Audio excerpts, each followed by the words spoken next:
Hello friends, welcome to my channel me and mummy lifestyle. So कैसे हैं आप सभी? आई होप आप लोग अच्छे रहोगे और स्वस्थ रहोगे। चलिए, आप लोगों को पता तो चल ही गया होगा कि ये वीडियो किस रिलेटेड है। आप लोग ने थंबनेल देखा ही होगा, तो ये वीडियो है जेंडर प्रेडिक्शन के रिलेटेड। चलिए फ्रेंड, वीडियो को स्टार्ट करते हैं। अगर आप मेरे चैनल पर नए हैं तो सब्सक्राइब ज़रूर करिएगा और मेरी वीडियो को लाइक और शेयर ज़रूर करिएगा। Thank you. चलिए वीडियो स्टार्ट करते हैं। जो कब ये लेडीज़ प्रेग्नेंट होती हैं, अगर वो कहीं जाती है या फिर एक है तो नेबर्स हो गए, रिलेटिव्स हो गए, तो उनकी टमी शेप को, उनके खाने के तरीके को देखकर एक प्रेडिक्शन करते हैं कि यार इसका टमी शेप देखकर ऐसा लग रहा है कि इसे बॉय है, ये खाने में मीठा खा रही है तो मुझे ऐसा लग रहा है कि ये गर्ल है। एक प्रेडिक्शन देते हैं, नेबर्स हो गए, रिलेटिव्स हो गए। ऐसा होता है। और एक मॉम्स के अंदर भी क्यूरियोसिटी होती है जानने की कि बॉय है या गर्ल है। पूरे 9 मंथ मेरे साथ भी यही हुआ था, मैं भी ऐसे ही सोचती थी। फर्स्ट प्रेगनेंसी में ऐसा नहीं हुआ था और मुझे फर्स्ट बेबी गर्ल है। फर्स्ट में लाइक ऐसा होता ना, सब नया नया है। और सेकेंड टाइम ऐसा हुआ था कि पता नहीं क्या होगा, फर्स्ट बेबी गर्ल है। तो कोई भी मॉम्स है वो चाहती हैं कि लाइक उसका अगर फर्स्ट बेबी बॉय हो तो वो एक्सपेक्ट करती है कि सेकेंड बेबी गर्ल हो, उनकी फैमिली कंप्लीट हो जाए। और जिनकी फर्स्ट बेबी गर्ल है वो एक्सपेक्ट करते हैं कि सेकंड बेबी बॉय हो तो उनकी फैमिली कंप्लीट हो जाए। ऐसा नहीं है, अगर मुझे सेकंड बेबी गर्ल हुई है तो इसका मतलब ये नहीं है मेरी फैमिली कंप्लीट नहीं हुई है। मेरी फैमिली सेकंड बेबी गर्ल से भी कंप्लीट हुई है। फ्रेंड्स, ऐसा है कि मतलब अगर 2 बेबी गर्ल है तो भी हमारी फैमिली कंप्लीट है, 2 बेबी बॉय है तो भी फैमिली कंप्लीट है। ऐसा नहीं है कि मतलब दोनों बॉय है या दोनों गर्ल है तो फिर ये है, बस फैमिली कंप्लीट है। तो हमें हैप्पी रहना चाहिए। जेंडर वगैरह ये सब कुछ नहीं होता है, ठीक है। तो बस भगवान का शुक्रिया करना चाहिए कि हमें माँ बनने का सुख मिला है और कुछ नहीं। जो भी मैं अभी बताऊंगी तो सिर्फ एक वो मिथ है जो मेरे साथ एक्सपीरियंस रहा है, तो उसको बस एक फ़न की तरीके से मैंने बताने को चाहा है। जो एक फ़न वे में मैं जेंडर प्रेडिक्शन करूँगी कि बॉय को कितने पॉइंट्स है, गर्ल को कितने पॉइंट्स है, तो मैं अपना एक्सपीरियंस आप लोगों के साथ शेयर करूँगी, ठीक है। तो चलिए स्टार्ट करते हैं, फिगर आउट करते हैं कि गर्ल्स के कितने पॉइंट होते हैं और बॉयज़ के कितने पॉइंट होते हैं। ओके, तो मेरा फर्स्ट पॉइंट है बेली शेप। जो हमारे टमी का शेप होता है, कई लोग उसको भी देखकर बताते हैं कि आपका टमी शेप, मतलब अगर कहीं कहा जाता है कि अगर ऐसे ओवल शेप में, जैसे डाउनवर्ड्स अगर आपका टमी अगर है शेप में, तो कहा जाता है कि बेबी बॉय है।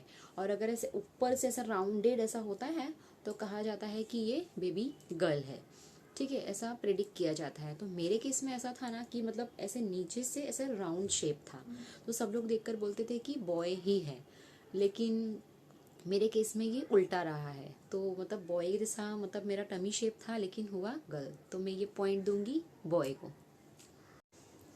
जो सेकंड पॉइंट है वो है ब्यूटी के रिगार्डिंग। ओके, कहा जाता है कि अगर आपके फेस पे ग्लो है या बहुत सुंदर दिख रहे हो प्रेगनेंसी में, एकदम गोलू मोलू टाइप्स, तो आपको बेबी बॉय होगा। अगर आपके फेस पे पिंपल्स है, एक्ने है, या मतलब आपका फेस एकदम डल हो गया है तो आपको बेबी गर्ल होगी। कहा जाता है कि जो मॉम्स की ब्यूटी है वो सारी गर्ल ले लेती हैं। मेरे केस में ऐसा रहा है कि मेरे फेस पे बहुत ही ज़्यादा ग्लो था। मुझे ज़रा भी एक्ने, पिंपल्स कुछ भी नहीं थे प्रेगनेंसी में, मतलब मैं एकदम चब्बी गोलू मोलू टाइप थी। मेरा ये पॉइंट्स जाता है बेबी बॉय को। और थर्ड पॉइंट है हमारी जो बेली पे जो लाइन बनते हैं जिसे लीनियर निकरा लाइन कहते हैं। लाइन के लिए कहा जाता है कि अगर आपका यहाँ से ब्रिज के नीचे से अगर आपका पूरा बेली तक अगर लाइन होता है बिना बीच में बेली पे कट हुए तो वो बेबी बॉय होता है। और अगर आपका और हाफ लाइन जैसे बनता है बेली से डाउन या बेली से ब्रिज तक तो वो बेबी गर्ल होती है। तो मेरे केस में ऐसा रहा है ना कि मेरा जो बेली है, बेली से डाउनवर्ड्स तक मेरा लाइन था, वो हाफ लाइन था, मेरा पूरा लाइन नहीं हुआ था। तो ये सिम्टम्स जो है वो मेरे केस में सही हुआ है, तो ये पॉइंट्स मैं देना चाहूँगी बेबी गर्ल को। और फोर्थ पॉइंट है क्रेविंग्स। कहा जाता है कि अगर आपको प्रेगनेंसी में ज़्यादा मीठा खाने का मन कर रहा है, जैसे आप बार बार स्वीट्स मंगा रहे हो, स्वीट्स खा रहे हो, तो आपको बेबी गर्ल होती है। और अगर आप तीखा, चटपटा, नमकीन चीज़ें खा रहे हो तो आपको बेबी बॉय होता है। तो मेरे केस में ऐसा था ना कि ना ज़्यादा मुझे मीठा खाने का मन करता था ना ज़्यादा तीखा। लेकिन हाँ, फर्स्ट 3 मंथ जो था ना उसमें मैंने सॉल्टेड नमकीन चीज़ ही खाई है। लेकिन 3 मंथ लाइक 4 मंथ मेरा लगा ना, उसके बाद से मुझे स्वीट्स की इतनी क्रेविंग्स होती थी ना कि मुझे खाने के बाद भी मीठा चाहिए। मुझे आइसक्रीम खाना पसंद था, मुझे लाइक मैंगो के सीज़न थे, मैं मैंगो जूस इतना पीती थी, लाइक नहीं अच्छा है प्रेगनेंसी में, लेकिन तो भी मुझे ऐसा मन करता था मीठा खाने का। तो मैंने मीठा इस कंपेयर में नमकीन के और स्वीट्स के मुकाबले मैंने स्वीट्स ज़्यादा खाए हैं। सो मेरे केस में ये एक सही सिम्टम्स निकला है, तो मैं ये पॉइंट भी देना चाहूँगी बेबी गर्ल को। सो फिफ्थ पॉइंट है morning sickness and nausea. So morning sickness ये सिम्टम्स के कहा जाता है कि अगर आपको मॉर्निंग सिकनेस हो रहा है या आपको वॉमिटिंग हो रही है, आप एकदम लेजीनेस फील कर रहे हो, मतलब तो आपने बेबी गर्ल कैरी किया हुआ है। और अगर आपको एकदम आप एक्टिव हो अपनी प्रेगनेंसी में, मतलब हर चिप्स काम वगैरह फुर्ती में करना, और मतलब वॉमिटिंग वगैरह भी नहीं हुआ हो आपको, तो उस केस में आपने बेबी बॉय कैरी किया है। तो मैं अपनी अपनी बात करूँ तो मुझे क्या सिम्टम्स थे इस चीज़ में। मुझे था कि मुझे स्टार्टिंग से लेके 7 मंथ तक बिल्कुल भी मॉर्निंग सिकनेस नहीं हुए हैं। हाँ, नोज़िया था मुझे स्टार्टिंग में फर्स्ट ट्राइमेस्टर लाइक 1 2 3 मंथ तक मुझे वॉमिट हुआ है, मॉर्निंग में वॉमिट होता था, ऐसा कुछ भी चीज़ का स्मेल से वॉमिट होता था, लेकिन उसके बाद से एक भी बार मुझे वॉमिट नहीं हुआ। और मॉर्निंग सिकनेस की बात करूँ तो मॉर्निंग सिकनेस मुझे बिल्कुल भी नहीं था स्टार्टिंग से लेके 7 मंथ तक। जैसे 7 मंथ लगता है तो मुझे मॉर्निंग सिकनेस ऐसे स्टार्ट होने लगे, और वो भी मतलब कंटिन्यूस नहीं था, कभी कभार ऐसा लगता था कि मुझे मॉर्निंग सिकनेस हो रहा है, उठने नहीं हो रहा है, कंटाल आ रहा है, लेजीनेस वो होता था। तो ज़्यादा से ज़्यादा लेकिन मैं देखना चाहूँगी 9 मंथ में मैं टोटली एक्टिव रही थी। तो ये पॉइंट मेरा जाता है बेबी बॉय को, बिकॉज मैं एक्टिव थी। सो जो फिफ्थ पॉइंट है वो है बेबी मूवमेंट। सो कहा जाता है कि अगर आपके प्रेगनेंसी में आपको बेली में लेफ्ट साइड ज़्यादा फील होता है तो आपने बेबी गर्ल कैरी किया हुआ है, और अगर यही मोमेंट आपको राइट साइड ज़्यादा फील होता है तो आपने बेबी बॉय कैरी किया है। तो मेरे केस में ऐसा था ना, मुझे सबसे ज़्यादा मोमेंट राइट साइड ही फील होता था। मीन्स थ्रू आउट प्रेगनेंसी 90% मुझे राइट साइड ही बेबी मोमेंट फील हुआ है। तो मेरे केस में तो ये ऐसा रहा है, राइट साइड मोमेंट फील हुआ है, तो ये पॉइंट जाता है बेबी बॉय को। सो हमारा जो 7 पॉइंट है वो है स्लीपिंग पोजीशन। तो कहा जाता है कि अगर हम प्रेगनेंसी में ज़्यादातर अगर राइट होकर सोते हैं, जैसे राइट करवट लेकर ज़्यादा सोते हैं, उसमें अगर हम ज़्यादा कंफर्टेबल फील करते हैं तो हमने बेबी बॉय कैरी किया हुआ है। और अगर हम लेफ़्ट पोजीशन होकर ज़्यादा कंफर्टेबल फील करते हैं सोने में तो हमने बेबी गर्ल कैरी किया हुआ है। तो मेरे केस में ऐसा रहा है ना, मैं ऑलवेज राइट पोजीशन होके ही सोती थी। मुझे राइट साइड सोने में इतना आराम लगता था कि मतलब ऐसा लगता था कंफर्टेबल यही है। मुझे लेफ़्ट साइड ऐसे पोजीशन में सोना, एटलीस्ट डॉक्टर भी कहते हैं कि लेफ़्ट होकर ज़्यादा सोना कंफर्टेबल होता है, लेकिन मुझे राइट साइड में ही नींद आती थी। तो मेरे केस में तो ये उल्टा रहा है, तो ये पॉइंट भी जाता है बेबी बॉय को। तो हमारा नेक्स्ट पॉइंट है hair growth. So hair growth का ऐसा है ना, कहा जाता है कि अगर आपको हेयर ग्रोथ ज़्यादा है, अगर आपको बॉडी पे या आपके हेयर अगर आपके ज़्यादा वॉल्यूम हो गए हैं ज़्यादा, तो कहा जाता है कि आपने बेबी बॉय कैरी किया है।